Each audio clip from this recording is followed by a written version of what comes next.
Okay. So Yeah. like, But what was Cornell's criticism of Obama? No, the idea is that basically he quote unquote he was more of like the white mascot, the black mascot of the Wall Street oligarchs. Okay. He basically said so in a sense. You know, that he hasn't really opposed Wall Street like that. You know, the idea with the tax cuts for the wealthy, they have been untouched, and the burden of, you know, whatever needs. I mean, but at the same time, it's like you understand it's still a political process which you go through, and not he doesn't even have support from his own base. You know, his own camp doesn't even support what he does. So it seems to me that right now he's at a position of where he's facing a lot of the competition. Well, and he's at his lowest approval rating ever. Oh yeah, I mean, they're saying it's like below 40% or something. No, not necessarily. I think it was actually.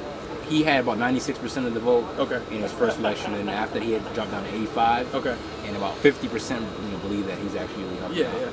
But I mean, those numbers are skewed. I think that's how it was. Because once we start getting around election time, it becomes magnified. People become more political, anyways. You know. But I do worry because we're supposed to be political animals, especially in a government setting. Yeah. And how is he not being pragmatic? That's my question. Like, but is he supposed to stand up and say yes? But it depends, you know, because at the same time he has to appeal to his constituents. Exactly. You know, so like the idea is that, you know, if he appealed to like a supremely black constituency, then at the same time he would have to work as that media gladiator and defend his constituents. But he has generated a broad constituency that expands outside of the African American, bubble. Exactly. So but that has to do with what? The fact that he has a white mother, that he is multiracial. I mean, that's not necessarily the fact that as far as like a genetic, predisposition to behave in a certain way, but as far as the political process for him, you have to appeal to your constituents. They get you elected, and those are the ones you're trying to get elected. So for him, it's more of where he's trying to get reelected. Yeah. You know, at the same time, there's certain forces. If you were to try to attack Wall Street, he's going up against certain forces that are just. But that's part of his constituency as well, is Wall Street. That's who put him in the power. You know? And he comes from the Chicago School of Economics, which is one interesting thing, is that there are different schools of thought in terms of how capitalism should be held.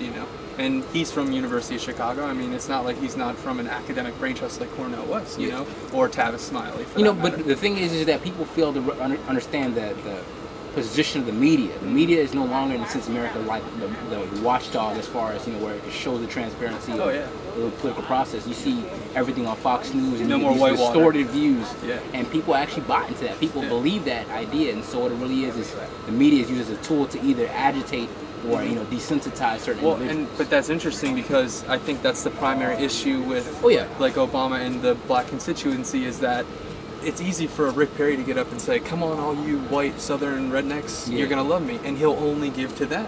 Bush can do the same thing because that's sort of how the American old public image is. That's exactly what he did. Those tax cuts back in 2001, 2003, and they're still doing the same thing. Exactly, and that's why Obama was really criticized, was because he was extending those tax cuts because he knew that who are they helping? The constituency of Bush and his predecessors, his corporate backers. So I think at the same time though, it's a very thin line that he's walking, because I mean we are in a country where political leaders have been assassinated for less, and so he has to curtail. I mean, he has to just extend a hand to everyone, So is it like you're saying? Is it kind of like, well, the black community is sort of being selfish because they're just saying, oh, you have to only help us. You have to only help us. But here's the problem. The idea is that when you look at it in terms of just pure economics, there's only a certain amount of resources available. Absolutely. And the idea of public administration, which is what he's a part of, is to see who gets those pieces. Absolutely. And if you're not getting people who are voting or actually becoming active, there's no need to, in a sense, try to give them pieces of those resources if you're not actually kind of crying for it, not actually going out and voting for it. So I think at the end of the day, it comes back to education and educating people to vote, in a sense, especially within the African diaspora, because that's who they draw their support. I mean, there's so much things that he passed. I mean, Obamacare, I feel like in a sense it did provide a vehicle, for poor family and destitute poor. Social welfare. Exactly, it really is. And that's just how I see it in my opinion. I agree, absolutely, wholeheartedly. Yeah. And it's funny. The biggest criticism about his welfare program is that he's asking. He's saying individuals have to go get health insurance. It's cheap, but they have to go get it. Okay. Yeah. And the Republicans are saying, oh, that's against states' rights because the federal government's mandating what individuals and states have to do. Yeah. But the reality is that's what the Republicans want. They want everybody on health care, so they're not paying for it anymore with their own expensive health plans. So it really is a sort of a horrible catch-22, and I think that maybe and I haven't read the article, so I need to familiarize myself more with Cornell West and Tavis Smiley's position. Obama's not doing this, Obama's not doing that. And as far as the personal attacks, what it's doing, it's the meaning, and it's giving people a projection. Okay, all right, let's just not vote, and people are just getting discouraged from the whole political process in general, you know, because of the personal attack of what they see. And Congress is at like a 17% approval rating. They keep doing these Gallup polls. No one likes Bonner anymore. You know what I mean? So they're ready to move the House, I think. But I mean, I feel like, for me, just being, I'm from a multiracial family, but I don't have, that I know of, I'm not African American. I mean, I believe in mitochondrial DNA, and I believe we're all from the same continent, you know. But at the same time, I look at him on two fronts. I see, you know, a strong Democratic leadership in the form of Clinton and Carter, and we have to keep 8 years. You know what I mean? Like, just from that perspective as it is. So yeah, I mean, like in general, you know, a lot of, you know, programs don't really benefit in a 2-year, 3-year run. You know, I think that at the same time, you know, the stimulus package was, I think it was a fail. You know what I mean? But at the same time, I just really feel like, you know, re-election is important. I feel like for him to get stimulus saved us from depression. That's what they say. The stimulus actually prevented the real collapse that it could have been, you know. And so that's what he's trying to do, is try to and that's what that whole committee is about. Yeah, I know, but at the same time, it's just that when you go down, if we're looking just in the lens of African America, the plight is more than just social. You know, it's economic. It's how we spend. It's how they spend. So it's even the nature and the philosophy as far as how African Americans spend their money. They're not really, you know, concerned with, you know, owning, or which is so typically American, to own something, to have something, you know, to have something privatized. They're more concerned about, you know, in a sense, getting rich or getting money and spending that money rather than trying to build it. And so I think it comes, I'm not saying that's a critique, I'm saying typically it's how people see it. Is it a lack of education, or is it more of like a social insecurity? I thought at some point it was a lack of education, and then I thought it was a combination of both, social insecurity. And I started to realize it's just the nature of consciousness. When you're in an environment of where all you see is, you know, in a sense, you have nothing that's available. You know, when you get something, you know, of course you're gonna want to have it for your own self-validation.